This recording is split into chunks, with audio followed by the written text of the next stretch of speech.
Hello everyone, कैसे हैं आप सभी। स्वागत है आप सभी का आपके अपने यूट्यूब चैनल बीरे स्टडी पॉइंट। तो आज की इस वीडियो में हम बात करने वाले हैं reading English fiction in English के बारे में। तो आज की ये वीडियो उन सभी स्टूडेंट्स के लिए काफ़ी ज़्यादा इंपॉर्टेंट होने वाली है जिन भी स्टूडेंट्स ने इस सब्जेक्ट को चूज़ किया था। तो आज की इस वीडियो में हम इस पूरी बुक को कंप्लीट डिस्कस करने वाले हैं और उसके मोस्ट इंपॉर्टेंट क्वेश्चंस को डिस्कस करेंगे। अब इट डजेंट मैटर आप कौन से सेमेस्टर में हो, आज की ये वीडियो फर्स्ट से लेकर सिक्स सेमेस्टर यानी कि सारे के सारे सेमेस्टर्स के स्टूडेंट्स के लिए काफ़ी ज़्यादा इंपॉर्टेंट होने वाली है। आपने किस भी सेमेस्टर में इस सब्जेक्ट को अगर चूज़ किया है तो ये वीडियो आपके लिए बहुत ही ज़्यादा इंपॉर्टेंट है। मैं आपको बताने वाला हूँ क्योंकि इसके अंदर से जो क्वेश्चन आएंगे आपके एग्जाम में वो इसी पीडीएफ के अंदर से, इसी वीडियो के अंदर से आपको देखने को मिलेंगे, ये मेरी गारंटी है। सो आई रिक्वेस्ट यू वीडियो को कंप्लीट देखिएगा और इसके जितने भी मोस्ट इंपॉर्टेंट क्वेश्चन है उसे अच्छे से प्रिपेयर कीजिएगा। और जो क्वेश्चन मैं आपको बता रहा हूँ, अगर आपने उन क्वेश्चन आंसर को अच्छे से प्रिपेयर कर लिया तो आपके एग्जाम में वही सेम क्वेश्चन आपको देखने को मिलने वाले हैं। एंड एज यू नो, हम अपनी वीडियो में आपको सिर्फ और सिर्फ इंपॉर्टेंट कंटेंट ही पढ़ाते हैं जो कि आपके एग्जाम के पॉइंट ऑफ व्यू से काफी ज्यादा इंपॉर्टेंट होते हैं, बेसिकली जिन टॉपिक से आपके एग्जाम में क्वेश्चन पूछे जाते हैं। तो आज की इस वीडियो में मैं आपको जो क्वेश्चन बताने वाला हूँ वो सेम क्वेश्चन आपको आपके एग्जाम में देखने को मिलेंगे, ये मेरी गारंटी है। तो बिना टाइम वेस्ट करते हुए बढ़ते हैं अपने वीडियो की तरफ। तो चलिए सबसे पहले हम बात करते हैं इसके लेटेस्ट सिलेबस के बारे में। तो मैं आपको बताना चाहूँगा कि सिलेबस के अंदर टोटल आपको 3 यूनिट्स पढ़नी है और मैं आपको ये भी बताना चाहूँगा कि इसके अंदर बेसिकली आपको नॉवेल्स के बारे में पढ़ना है। और अगर आप देखोगे ये जो 3 यूनिट आपको दी गई है, इसमें जो यूनिट फर्स्ट है इसमें जो ऑथर हैं जिसका नाम है E.M. फोस्टर, इन्होंने एक नॉवल लिखी थी जिसका नाम था एस्पेक्ट्स ऑफ द नॉवल। ठीक इसी तरीके से जो सेकंड यूनिट है उसमें जो नॉवल लिखा है वो बंकिम चंद्र चटर्जी ने नॉवल लिखा है जिसका नाम है आनंदमत। और इसके अलावा आज़ादी एक नॉवल है जिसे लिखा है चमन नहाल ने। तो ठीक इसी तरीके से ये तीनों की तीनों नॉवल है और इसी के बारे में आपको समझना है इस पूरी वीडियो के अंदर, इस पूरी बुक के अंदर। सो आई होप अब आपको समझ में आ गया होगा आपके सिलेबस के बारे में कि आपको सिलेबस के अंदर क्या क्या चीज़ें पढ़नी है, क्या क्या चीज़ें समझनी है। तो सिलेबस के बाद चलिए हम बात करते हैं इसके एग्जाम पैटर्न के बारे में। तो देखिए मैं आपको बताना चाहूँगा कि जो आपका एग्जाम पैटर्न है ये 2 पार्ट्स में डिवाइड होता है, पार्ट ए और पार्ट बी। चलिए एक एक करके इन दोनों ही पार्ट्स को थोड़ा सा और डिटेल में समझते हैं। मैं आपको बता दूं कि पार्ट ए 30 मार्क्स का आता है और पार्ट बी 40 मार्क्स का आता है। और इसके साथ ही मैं आपको बता दूं कि पार्ट ए के अंदर आपको टोटल 3 क्वेश्चन दिए जाते हैं, और माफ़ी चाहूँगा टोटल आपको 4 क्वेश्चन दिए जाते हैं जिनमें से आपको कोई भी 3 क्वेश्चन अटैम्प्ट करने होते हैं। और इसके अंदर जो आपका फर्स्ट क्वेश्चन होता है, जो आपका पहला क्वेश्चन होता है वो करना कंपलसरी होता है और बाकी जो रिमेनिंग 3 क्वेश्चन बच गएंगे उनमें से आपको कोई 2 क्वेश्चन ही अटैम्प्ट करने होते हैं और इसमें हर एक क्वेश्चन 10 मार्क्स का होता है। तो इसके बाद चलिए हम बात करते हैं पार्ट बी के बारे में जो कि आपका 40 मार्क्स का आता है। इसमें आपको टोटल 6 क्वेश्चन दिए जाते हैं जिनमें से आपको सिर्फ 4 क्वेश्चन ही अटैम्प्ट करने होते हैं और हर एक क्वेश्चन 10 मार्क्स का होता है। अगर हम इसके टाइम ड्यूरेशन की बात करें और टोटल मार्क्स की बात करें, टोटल आपका 70 नंबर का ये पेपर आता है जिसमें आपको 2 घंटा और 30 मिनट दिया जाता है उस पूरे क्वेश्चन पेपर को अटेम्प्ट करने के लिए। तो इसके बाद चलिए हम बात करते हैं यूनिट बाय यूनिट, हर एक यूनिट के मोस्ट इंपॉर्टेंट क्वेश्चंस के बारे में जो कि आपको आपके एग्जाम में 100% देखने को मिलेंगे। तो चलिए हम सबसे पहले बात करते हैं यूनिट फर्स्ट के बारे में जिसका नाम है एस्पेक्ट ऑफ द नॉवल, जिसे लिखा है E.M. फोस्टर ने। तो जैसा कि आप स्क्रीन पे देख पा रहे हो कुछ इस तरीके से आपके एग्जाम में अभी तक क्वेश्चन पूछे गए अलग अलग लैंग्वेज में आपको कंफ्यूज करने के लिए। लेकिन अगर आप इन सभी क्वेश्चंस को पढ़ते हो तो आप एक कंक्लूजन पे पहुंचोगे कि इन सभी क्वेश्चंस में बेसिकली आपसे यही पूछा गया है कि आखिर नॉवल लिखने के वो कौन कौन से एस्पेक्ट्स होते हैं, वो कौन कौन से एलिमेंट्स होते हैं जो कि किसी भी नॉवल को एक एक्सट्रीमली अच्छी नॉवल बनाते हैं। यानी किस तरीके से अगर हम नॉवल लिखें और वो फेमस हो जाए उसमें ऐसे कौन कौन से एलिमेंट्स होते हैं, ऐसे कौन कौन से एस्पेक्ट्स होते हैं जो कि किसी भी नॉवल में होने चाहिए उस नॉवल को इंटरेस्टिंग बनाने के लिए। तो जो E.M. फोस्टर है उन्होंने इसी के बारे में अपने थॉट्स दिएंगे और इन्होंने टोटल 6 पॉइंट्स बताएंगे। जैसा कि आप देख सकते हो E.M. फोस्टर ने टोटल 6 पॉइंट्स बताएंगे कि नॉवल में आखिर क्या क्या चीज़ें होनी चाहिए, कौन कौन से एलिमेंट होने चाहिए उस नॉवल को इंटरेस्टिंग बनाने के लिए। तो बेसिकली इस पूरे क्वेश्चन में यही पूछा गया है। अगर आप इन सभी क्वेश्चन को पढ़ते हो तो आप यही कंक्लूजन पे पहुंचोगे। तो पूरे क्वेश्चन को डिटेल में पढ़ने से पहले चलिए इसका एक थोड़ा सा ओवरव्यू देख लेते हैं कि आखिर नॉवल में क्या क्या चीज़ें होनी चाहिए। तो देखिए, मैं आपको बताना चाहूँगा कि जो E.M. फोस्टर है उन्होंने बताया कि किसी भी नॉवल में क्या क्या चीज़ें होनी चाहिए। इसमें जो पहला एस्पेक्ट आता है वो है द स्टोरी। उन्होंने बताया कि स्टोरी अच्छी होनी चाहिए। ठीक इसी तरीके से उन्होंने बताया करेक्टर्स के बारे में कि करेक्टर्स होने चाहिए उसके अंदर, और इसके करेक्टर्स के अंदर भी एक फ्लैट करेक्टर्स आते हैं और एक राउंड करेक्टर्स आते हैं। और मैं आपको बता दूं कि इससे भी आपके एग्जाम में सेपरेटली क्वेश्चन पूछा जाता है। जैसे कि मैं आपको दिखा देता हूँ ऊपर, ये देखिए यहाँ पर आपके एग्जाम में पूछा गया है कि जो फ्लैट करेक्टर है और जो राउंड करेक्टर है उनके बारे में आपको बताना है कि उन पर जो E.M. फोस्टर है उनके क्या आइडियाज थे, उनके क्या विचार थे, उसके बारे में बताइए। तो जैसे कि आप देख सकते हो, इनमें से किसी भी एक पॉइंट के ऊपर भी आपसे एग्जाम में क्वेश्चन पूछा जा सकता है। लेकिन आपको क्या करना है, आपको अगर आपके एग्जाम में इनमें से कोई भी क्वेश्चन पूछा जाता है, आपको कुछ नहीं करना, ये सारा का सारा आंसर जो इसमें प्रोवाइड किया है मैंने, वो सारा का सारा आंसर ही आपको उसमें अपने एग्जाम में छाप के आ जाना है, जिससे कि आपका जो आंसर है वो लॉन्ग रहे। मैं आपको बता दूं कि अगर आप छोटा आंसर लिख के आते हो तो आपको कम मार्क्स मिलते हैं।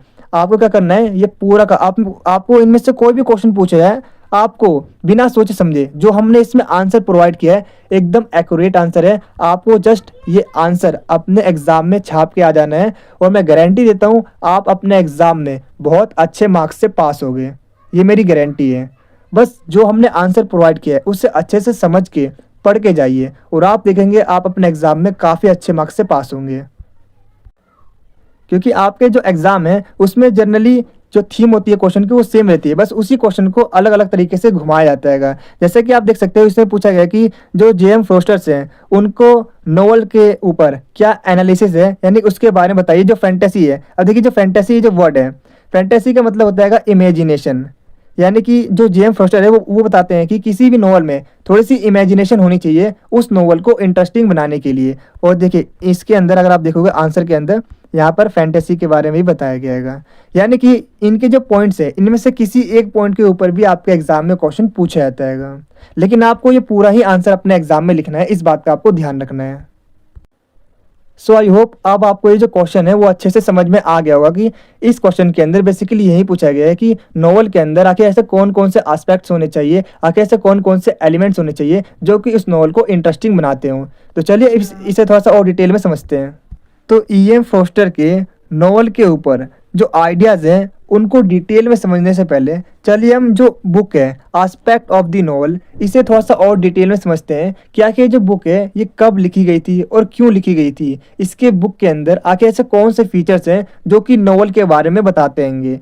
तो चलिए इसे थोड़ा सा और डिटेल में समझ लेते हैं। तो मैं आपको बताना चाहूँगा कि जो E.M. फोस्टर है उन्होंने ये जो बहुत इंपॉर्टेंट बुक लिखी है जिसका नाम है एस्पेक्ट ऑफ द नॉवल, इसे उन्होंने लिखा था 1927 में।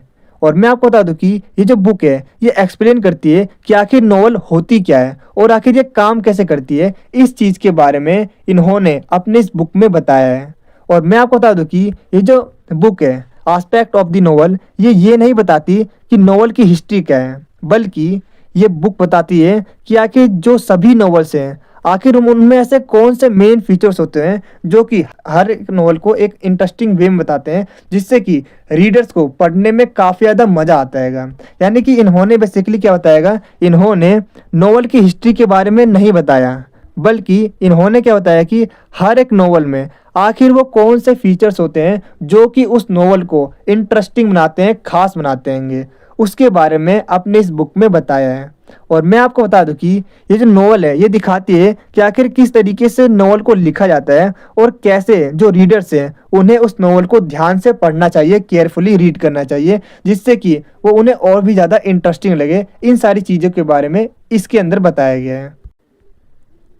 और इसके साथ ही मैं आपको बताना चाहूँगा कि ये जो बुक है ये काफ़ी ज़्यादा यूज़फुल है लर्निंग के लिए, सीखने के लिए, यानी किस तरीके से आखिर हमें नॉवल को पढ़ना चाहिए और उसे समझना चाहिए, इस चीज़ के बारे में इसके अंदर बताया गया है। और मैं आपको बता दूं कि ये जो बुक है ये काफ़ी ज़्यादा फ्रेंडली और कन्वर्सेशनल स्टाइल में लिखी गई है, यानी काफ़ी ज़्यादा कैजुअल वे में लिखी गई है। और इसके अलावा जो E.M. फोस्टर हैं इन्होंने एग्जाम्पल के साथ अपने आइडियाज़ को एक्सप्रेस किया है, अपने आइडियाज़ को बताया। और उनका मानना क्या है, जो E.M. फोस्टर है उनका बिलीव है कि जो नॉवल है वो इंजॉयबल वे में लिखनी चाहिए, जिससे कि जो रीडर्स है उन्हें पढ़ने में और भी ज़्यादा मज़ा आए और भी ज़्यादा इंटरेस्ट आए। तो ये तो मैंने आपको aspect of the novel book के बारे में एक छोटा सा ओवरव्यू दिया था इस नोवेल के बारे में। माफी चाहता हूँ, इस नोवेल के बारे में एक छोटा सा ओवरव्यू दिया था कि आखिर E.M. फोस्टर ने इसे कब लिखा और इस बुक के अंदर क्या क्या चीज़ें बताई गई है, इस नोवेल के बारे में क्या क्या चीज़ें बताई गई हैं। तो इसके बाद चलिए हम बात करते हैं इस बुक के मेन एस्पेक्ट्स के बारे में कि आखिर हर एक नोवेल के अंदर क्या क्या चीज़ें होनी चाहिए। तो J.M. फोस्टर ने ऐसी 6 चीज़ें बताई है जो कि हर एक नोवेल के अंदर होनी चाहिए उस नोवेल को और भी ज़्यादा इंटरेस्टिंग बनाने के लिए। तो इसमें उन्होंने बताएगा सबसे पहले एक स्टोरी होनी चाहिए। तो देखिए मैं आपको बता दूं कि E.M. फोस्टर का मानना है कि किसी भी नोवेल में जो स्टोरी है वो उसका बेस पार्ट होती है, यानी वो सबसे ज़्यादा इंपॉर्टेंट होती है, मोस्ट इंपॉर्टेंट पार्ट होती है। क्योंकि अगर स्टोरी नहीं होगी तो उस नोवेल में कुछ है ही नहीं। तो स्टोरी जो है वो काफ़ी ज़्यादा इंपॉर्टेंट होती है नोवेल के अंदर, क्योंकि जो स्टोरी होती है वो रीडर्स के जो नेचुरल क्वेश्चन होती है उसके आंसर देती है। क्योंकि आप किसी भी स्टोरी को देखोगे तो उसमें आपको एक क्यूरियोसिटी होती है कि आखिर आगे क्या होने वाला है। तो इसीलिए जो स्टोरी है वो किसी भी नोवेल का एक मोस्ट इम्पोर्टेंट पार्ट होता है। अगर स्टोरी नहीं है तो उस नोवेल में कोई ख़ास चीज़ नहीं है, क्योंकि जो स्टोरी होती है वो रीडर्स का जो इंटरेस्ट होता है उसको बना के रखती है। तो जो E.M. फोस्टर है वो क्या बताते हैं कि जो स्टोरी है वो किसी भी नोवेल की एक बैकबोन होती है, काफ़ी ज़्यादा इंपॉर्टेंट पार्ट होती है।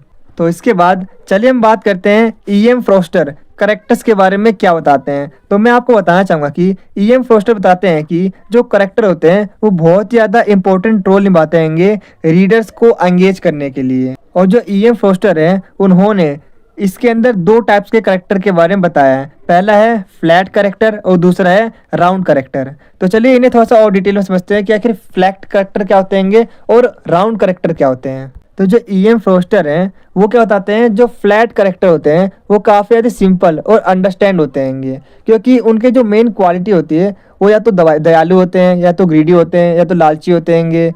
तो इस तरीके से फ्लैट करेक्टर होते हैं जो कि काफ़ी ज़्यादा सिंपल होते हैं, हमें देखते ही पहचान में आता है कि इसकी क्वालिटी क्या है। और जो फ्लैट करेक्टर होते हैं वो पूरे स्टोरी के अंदर पूरे स्टोरी में बदलते नहीं हैं, काफ़ी रेयर चांसेस होते हैं कि वो बदलते हैं। अदरवाइज उनका जो करेक्टर रहता है वो सेम ही रहता है। अगर वो लालची है तो एंड तक लालची ही रहते हैं, और वो अगर मूर्ख है तो एंड तक मूर्ख ही होते हैं। ज़्यादातर स्टोरी में बेसिकली यही होता है। और इसके अलावा इन्होंने बताया गया है कि जो फ्लैट करेक्टर होते हैं वो काफ़ी ज़्यादा सिंपल होते हैं और इसीलिए इसे ईजीली रिमेंबर किया जा सकता है। और जो फ्लैट करेक्टर होते हैं वो किसी भी नोवेल में काफ़ी ज़्यादा इंपॉर्टेंट रोल निभाते हैं अपना। अब जो E.M. फोस्टर हैं वही दूसरी तरफ राउंड करेक्टर के बारे में बताते हैं कि जो राउंड करेक्टर होते हैं वो काफ़ी ज़्यादा कॉम्प्लेक्स और रियलिस्टिक होते हैं। फ्लैट करेक्टर क्या होते हैं जो कि सिंपल और अंडरस्टैंडेबल होते हैं, वहीं दूसरी तरफ जो राउंड करेक्टर होते हैं वो काफ़ी ज़्यादा कॉम्प्लेक्स और रियलिस्टिक होते हैं, और इनके अंदर काफ़ी सारी क्वालिटीज़ देखने को मिलती है। जैसे round characters can grow, develop and change during the story, यानी कि स्टोरी के अंदर वो अपने स्ट्रेंथ को चेंज कर सकते हैं। वो पहले जैसे किसी स्टोरी में क्या होता है, कोई गरीब होता है लेकिन बाद में वो अमीर हो जाता है, तो कुछ इस तरीके से वो पूरी स्टोरी के अंदर खुद को चेंज कर लेते हैं। और जो करेक्टर्स होते हैं ये काफ़ी ज़्यादा इमोशनल, जो इनके अंदर एक अलग ही क्वालिटी होती है जिसको देख के आपको काफ़ी ज़्यादा इंटरेस्ट आता है स्टोरी नोवेल को पढ़ने में।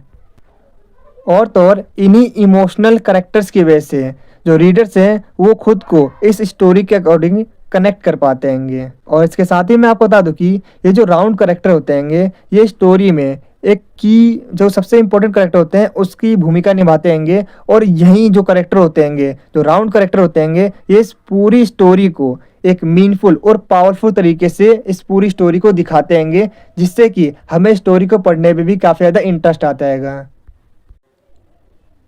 तो इसके बाद चलिए हम बात करते हैं जो फ्रोस्टर्स हैं उनके इस पर क्या व्यू हैं। तो मैं आपको बता दूं कि फ्रोस्टर का मानना है कि जो किसी भी स्टोरी है उसमें बेसिकली दोनों ही करेक्टर का होना काफ़ी ज़्यादा ज़रूरी है। उसमें फ्लैट करेक्टर भी होना चाहिए और राउंड करेक्टर भी होना चाहिए, तभी जो आपकी नोवेल है वो अच्छे से रीडर्स समझ पाएंगे और काफ़ी ज़्यादा एंगेजिंग और इंटरेस्टिंग नोवेल बनाई जा सकती है। तो उसके अंदर दोनों ही करेक्टर होना ज़रूरी है। तो इसके बाद चलिए हम बात करते हैं प्लॉट के बारे में। तो देखिए मैं आपको बताना चाहूँगा कि जो E.M. फोस्टर हैं उनका मानना है कि जो प्लॉट है वो भी काफ़ी ज़्यादा इम्पोर्टेंट है किसी भी नोवेल के अंदर। और जो प्लॉट है वो हमें सिर्फ ये नहीं बताता कि आखिर आगे क्या होने वाला है, बल्कि वो ये बताता है कि आखिर जो चीज़ें हो रही है ये क्यों हो रही है, उसके पीछे का रीज़न बताती हैंगी। बेसिकली अगर सिंपल वर्ड्स में बताऊँ तो जो प्लॉट होता है किसी भी स्टोरी का, किसी भी नॉवल का, वो एक सस्पेंस क्रिएट करता हैगा, जिससे कि लोग इमोशनली कनेक्ट हो जाते हैंगे उस स्टोरी से, उस नॉवल से। तो इसीलिए जो प्लॉट है वो भी काफ़ी ज़्यादा इंपॉर्टेंट है। जो प्लॉट है वो एक सिंपल सी स्टोरी को भी एक मीनिंगफुल स्टोरी में बदल देता है, एक इमोशनल स्टोरी में बदल देता है। जैसे कि आपने कई बार देखा होगा, आपको बहुत सारी आपने स्टोरी देखी होगी, आपने बहुत सारी नॉवेल्स पढ़ी होंगी, उसमें स्टार्टिंग में तो सारी चीज़ें नॉर्मल होती है, लेकिन धीरे धीरे जब सस्पेंस क्रिएट होता हैगा, उसके बाद वो स्टोरी इतनी अच्छी लगती है आपको कि आप उसे दोबारा पढ़ने की चाहत रखते हो, आप उस स्टोरी को दोबारा पढ़ना चाहते हो। तो ठीक इसी तरीके से किसी भी नॉवल में, किसी भी स्टोरी में प्लॉट का होना काफ़ी ज़्यादा ज़रूरी है उस पूरी नॉवल को एक इंटरेस्टिंग वे में प्रेजेंट करने के लिए। तो ठीक इसी तरीके से अब नेक्स्ट आता है हमारा फैंटेसी। तो फैंटेसी का मतलब होता है बेसिकली इमेजिनेशन। तो जो E.M. फोस्टर है वो क्या बताते हैं कि अपनी जो बुक है, उन्होंने जो बुक लिखी थी एस्पेक्ट्स ऑफ द नॉवल, इसमें उन्होंने बताया है कि जो फैंटेसी है यानी जो इमेजिनेशन है वो भी एक काफ़ी ज़्यादा इम्पोर्टेंट एलिमेंट है नॉवल के लिए। क्योंकि अगर आपके नॉवल में इमेजिनेशन होगा जितना ज़्यादा, उतना ज़्यादा आपका जो नॉवल है वो रीडर्स के लिए काफ़ी ज़्यादा इंटरेस्टिंग लगेगा, उन्हें पढ़ने में उन्हें एंगेज करेगा। तो ठीक इसीलिए जो फैंटेसी है यानी जो इमेजिनेशन है वो किसी भी नॉवल में, किसी भी नॉवल का एक इम्पोर्टेंट पार्ट माना जाता है। तो नेक्स्ट है पैटर्न एंड रिदम। तो मैं आपको बता दूं कि जो फ्रोस्टर है उनका मानना है कि जो कोई भी स्टोरी है या फिर जो नॉवल है उसे एक पैटर्न में होना चाहिए, एक सीक्वेंस तरीके में होना चाहिए, तभी रीडर्स उसे अच्छे से समझ पाएंगे। क्योंकि आप देखते हो, अगर आप कोई भी फिल्म देखते हो, कोई भी स्टोरी देखते हो, तो उसे भी एक वेल्ड तरीके से, एक स्ट्रक्चर वाइज बनाया जाता है कि इसके बाद ये घटना होती है, इसके बाद ये होती है। तो एक सीक्वेंस में उस पूरी स्टोरी को आपको दिखाया जाता है, तभी आप उसे अच्छे से समझ पाओगे। अगर वो सीक्वेंस वाइज नहीं है तो उस स्टोरी में आपको कुछ समझ नहीं आएगा, और दूसरी बात वो आपको इंटरेस्टिंग भी नहीं लगेगी। तो इसीलिए जो नॉवल है उसे एक पैटर्न तरीके में यानी सीक्वेंस वाइज होना ज़रूरी है। तो नेक्स्ट है टाइम इन द नॉवल। तो इसके अंदर जो फ्रोस्टर हैं वो बताते हैं कि किस तरीके से जो राइटर्स होते हैं वो डिफरेंट टाइम को यूज़ करते हैं। जैसे पहले वो स्टोरी को कंटिन्यू चलाते हैं, उसके बाद फिर वो पुरानी बातें बताते हैं, पास्ट की बातें बताते हैं, और जो फ्यूचर में वो क्या करने वाले हैं उसमें कैरेक्टर्स, उन सारी चीज़ों के बारे में बताते हैं। तो ये भी एक इम्पोर्टेंट पार्ट माना जाता है किसी भी नॉवल के लिए। सो आई होप अब आपको ये क्वेश्चन अच्छे से समझ में आ गया होगा। आपको क्या करना है, इस क्वेश्चन को अच्छे से प्रिपेयर करना है और अपने एग्जाम में एज इट इज़ आपको लिख के आना है। जो आंसर है काफ़ी ज़्यादा एक्यूरेट आंसर है, और आपको अगर आपने इस क्वेश्चन के आंसर को अपने एग्जाम में लिख दिया तो आप डेफिनेटली अपने एग्जाम में अच्छा ही स्कोर करोगे, ये मेरी गारंटी है। अगर आपको इस वीडियो के प्रॉपर आंसर वाले नोट्स चाहिए तो नोट्स का लिंक मैंने डिस्क्रिप्शन में डाल रखा है, आप वहाँ से नोट्स को डाउनलोड कर सकते हैं। अगर आपको ये वीडियो अच्छी लग रही है तो आप इसे लाइक, शेयर और कमेंट जरूर करें, क्योंकि जब आप लाइक करते हो तो हमें मोटिवेशन मिलता है ऐसी और बहुत सी वीडियोस बनाने के लिए। और जब आप वीडियो को शेयर करते हो तो जैसा कि आपको पता ही होगा, नॉलेज बांटने से बढ़ती है। और जब आप हमारी वीडियो पर कमेंट करते हो तो हमें ये पता चलता है कि हम अपनी वीडियो में और क्या इम्प्रूव कर सकते हैं। और मैं आपको बता दूं कि 5 मिनट की वीडियो को बनाने में काफ़ी मेहनत और 1 से 2 घंटे का समय लगता है। तो आप हमारी वीडियो को लाइक, शेयर और कमेंट जरूर करें, ताकि हम आपके लिए ऐसी ही और वीडियोस को ला सकें। और कमेंट में ये जरूर बताना कि आपको नेक्स्ट वीडियो किस टॉपिक पर चाहिए। तो जैसा कि आप स्क्रीन पे देख पा रहे हो, कुछ इस तरीके से आपके एग्जाम में सेकंड टाइप का क्वेश्चन पूछा जाता है। अगर आप इस क्वेश्चन को पढ़ते हो तो आप एक कंक्लूजन पे पहुंचोगे कि इस क्वेश्चन में बेसिकली यही पूछा गया है कि जो नॉवल है उसका सोसाइटी पर क्या इफेक्ट पड़ता है, इसके बारे में बताइए, इसके बारे में एलेबोरेट कीजिए। तो इसका जो आंसर है वो आपको इस PDF के अंदर मिल जाएगा, और जो PDF का लिंक है वो मैंने आपको अपने इस वीडियो के डिस्क्रिप्शन बॉक्स में प्रोवाइड कर दिया है, आप वहाँ से डाउनलोड कर लीजिएगा। क्योंकि टाइम कम है, दैट्स वाई हमें ऐसा करना पड़ रहा है, आई एम रियली सॉरी। तो चलिए हम बात करते हैं यूनिट 2 के बारे में, जिसका नाम है आनंद मठ। तो मैं आपको बता दूं कि ये जो आनंद मठ नॉवल है ये काफ़ी ज़्यादा फेमस नॉवल है, जिसे लिखा था बंकिम चंद्र चटर्जी ने, और इसे एक बुक के रूप में पब्लिश किया गया था 1882 में। और मैं आपको बता दूं कि जो आप ये जो सॉन्ग सुनते हो वंदे मातरम, ये भी इसी नॉवल से लिया गया था, जो कि आज के टाइम पर इंडिया का नेशनल सॉन्ग भी है। तो आगे बढ़ने से पहले चलिए हम जो ऑथर हैं बंकिम चंद्र चटर्जी, इनके बारे में थोड़ा सा और डिटेल में समझ लेते हैं। तो मैं आपको बता दूं कि जो बंकिम चंद्र चटर्जी है उनका जन्म हुआ था जून 27, 1838 में बंगाल के अंदर इनका जन्म हुआ था। इसके साथ ही मैं आपको बता दूं कि जो बंकिम चंद्र चटर्जी हैं वो एक बहुत ही एजुकेटेड ब्राह्मण परिवार से बिलोंग करते थे। और मैं आपको बता दूं कि जो बंकिम चंद्र चटर्जी हैं उन्होंने 2 बार शादी की थी, यानी कि उनकी 2 वाइफ थी। जो पहली वाइफ थी वो काफ़ी जल्दी उनकी डेथ हो गई थी और उसके बाद उन्होंने दूसरी मैरिज की। किनके साथ की? राज लक्ष्मी देवी के साथ उन्होंने दूसरी मैरिज की और उनके टोटल 3 बच्चे हुए थे, 3 डॉटर्स थे। और इसके साथ ही मैं आपको बता दूं कि जो बंकिम चंद्र चटर्जी हैं उन्होंने बीए की जो डिग्री है वो 1858 में कंप्लीट की थी और इसके अलावा उन्होंने लॉ की डिग्री की थी 1869 में। और इसके अलावा बंकिम चंद्र चटर्जी हैं उनको father of the modern Indian fiction कहा जाता है। तो चलिए बात करते हैं इसके स्टोरी के बारे में। तो देखिए मैं आपको बताना चाहता हूँ जो स्टोरी है वो काफ़ी ज़्यादा लेंदी स्टोरी है और उतना टाइम नहीं है, आपका एग्ज़ाम 2 दिन बाद ही है, तो मैं आपको पूरी स्टोरी तो नहीं बता सकता। इसकी जो स्टोरी है वो आपको पीडीएफ के अंदर मिल जाएगी। तो चलिए हम बात करते हैं इसके एग्ज़ाम के बारे में कि एग्ज़ाम में किस तरीके से क्वेश्चन पूछे जाते हैं। तो जैसा कि आप स्क्रीन पे देख पा रहे हो कुछ इस तरीके से आपके एग्ज़ाम में क्वेश्चन पूछे जाते हैं। अगर आप इन सभी क्वेश्चन को पढ़ते हो तो आप एक कंक्लूजन पहुँचोगे कि इन क्वेश्चन में बेसिकली आपसे यही पूछा रहा है कि जो आनंदमठ स्टोरी है इसमें बेसिकली नेशनलिज्म के बारे में बताया गया है। तो मैं आपको बताना चाहूँगा कि आनंदमठ के अंदर इन्होंने नेशनलिज्म के बारे में बताया बेसिकली। तो आपके एग्ज़ाम में यही पूछा जाता है कि जो आनंदमठ स्टोरी है उसके अंदर नेशनलिज्म की जो भावना है उसके बारे में बताइए, उसके बारे में डिस्कस कीजिए। तो कुछ इस तरीके से आपके एग्ज़ाम में क्वेश्चन पूछे जाते हैं।